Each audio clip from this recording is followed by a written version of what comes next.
Бу Мамадыш тракты Казанга кирүү юлы. Мындан рөхсәт ителгән 60 километр урынына хәзер 80 белән барырга ярый. Тик бу җәй көне генә шулай.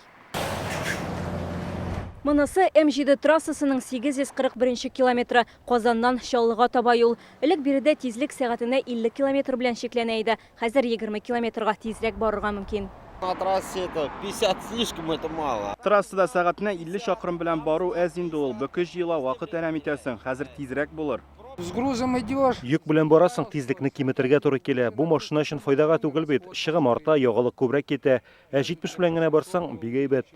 Әлеге участокта тизлекне арттыруны истәмә яктырткычлар кую нәтиҗәсендә ирешкәннәр. Чөнки статистикага күз салсаң, биредә юл һәлакәте күбрәк тәүлекнең карагы вакытында килеп чыга торган булган. Соңгы 2 елда республика юлларының 33 участогында тизлек режимын арттырганнар. Моның өчен берничә шарт үтәлергә тиеш. Юлларда машина хәрәкәте өчен бүленеш булу кирәк. Җәяүлеләр кичү аз, яктырткычларны җитәрлек урнаштыру мөһим. Хәлакәтләр санына да игътибар итәләр. Республикада тизлекне арттыру барлыгы 52 юл участогында булачак. Бу эш алып барыла бердәм юл хуҗалары белән машина йөртүчеләргә әйтеп китәсем килә.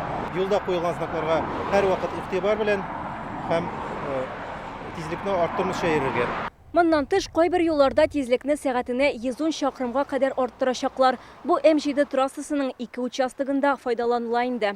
Вероника Гайнетдинова, Гаделмин Дубаев, Яңа Гасыр каналы.